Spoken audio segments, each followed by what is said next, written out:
Hi everybody, welcome back to another Stoneforge gaming video. Today we are going to be taking a look at the Dwarf army that I have painted up. Well, this is the beginnings of the Dwarf army. Obviously this is only about 41 models. Not huge, but it's a decent little start. I took a lot of time kind of taking my time with well, that was a little bit redundant, but I took my time with each and every one of these units, kind of trying to make them look as interesting and as awesome as possible, and I really enjoy the way that they turned out.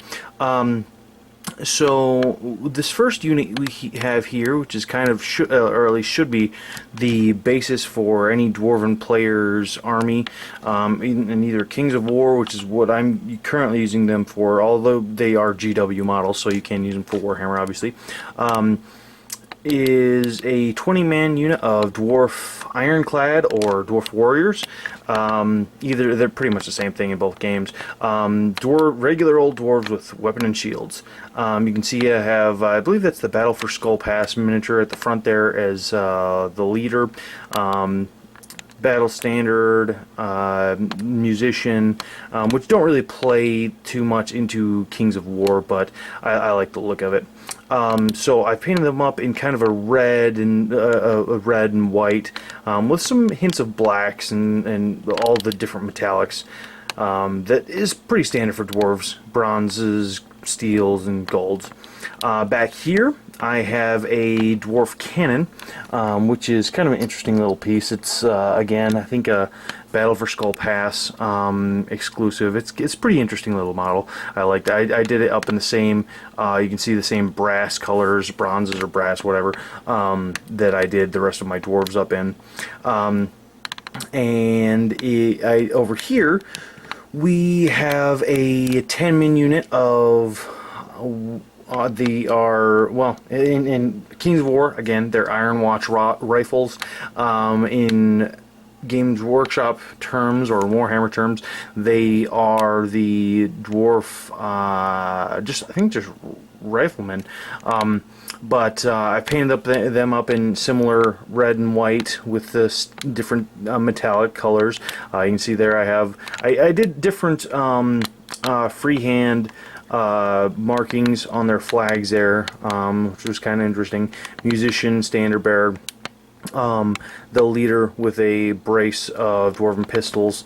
You can see for all of these I've done the same basing so that they look like a cohesive army on the table. So I did the same color scheme. And then finally over here we have a unit of dwarf iron breakers if you are looking at Warhammer, or Iron Guard if you're looking at Kings of War. These are some awesome models. I love these models. You can see the front, for any astute viewers, you've already noticed that's not an actual iron breaker. That's it's a long beard conversion. I just really like that huge beard on the leader there. So yeah, I painted them up in very similar colors, and if anyone is interested, I did most of the Games Workshop. Now I have the old Games Workshop stuff, but it was the red gore up to blood red on their armors, and then Carroburg Crimson wash for their metallics. I did a base coat of the what was it? It's lead belcher now, and then wash, like just a standard black wash that I had from Reaper, and then some dry brushes of iron breaker, and then Runefang steel on that. And then for their brass or bronze, whatever you like to call it, it's got a more of a red tone to it, which is what I like. It's actually just the standard metal that I did, all those effects, and then it's actually 2 washes. Start off with a Griffon Sepia is what I used, and then after that I moved on to the Carroburg Crimson as the final wash. And for the characters, I did a little bit, obviously I did a little bit more, but all in all, that's kind of the basic overall tone of, basically the overall paint scheme for these models. So, I hope you guys liked this overview of the Dwarf Army, and I hope you come back for another Stoneforge Gaming video.